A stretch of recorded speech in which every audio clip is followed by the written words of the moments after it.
low carb keto life, day 3. Here we go. Alright guys, been doing the low carb thing for 3 days now. Well, this is the 3rd day now that I'm tracking it and making sure that I take in very low carbs. So you can say that I am in the induction phase. Now, the Atkins for Life book.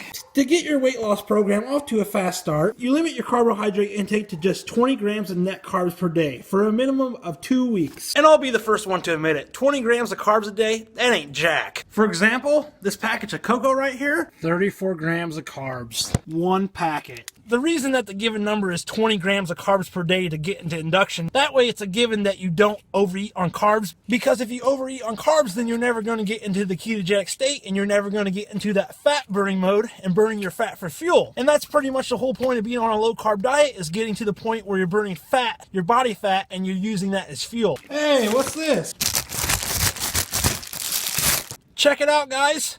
The golden ticket. Ketone testing strips. Not really as far as the golden ticket goes, but guys, if you're trying to get into ketosis, obviously the lower number is better. You know, probably sticking to 20 grams of carbs per day is not a bad idea until you get into ketosis. But what I'm saying is you can probably have a little bit more if you're highly active, but it's going to take you longer to get into ketosis. So sticking around 20 grams per day, you're going to get into the ketogenic state a lot faster than if you were taking in 60 grams of carbs per day. So my main point was everybody's a little bit different. There's some folks out there that could probably take in 90 grams of carbs per day and still be in ketosis. Somebody who's lifting weights, running, biking, or highly active at work, maybe all those that I just said, versus somebody who sits around and doesn't do much all day and isn't that active, and they're taking in 90 grams per carbs a day. Well, in that case, they're probably never going to get into the ketogenic state because their body is always going to have glycogen in it. But once you get into the ketogenic state, what you can do is you can experiment. You can say, you know, you're taking in 20 grams of carbs per day and you're in the ketogenic state.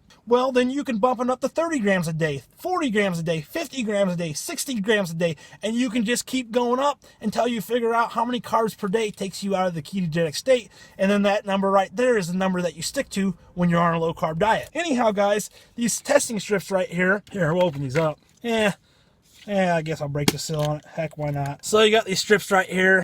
Take a whiz, and it shows up in different stages. Obviously, the darkest purple is the best one, but yeah, it lets you know if you're in ketosis or not, in the ketogenic state. But I talked about it in my last video. You can taste it in your mouth.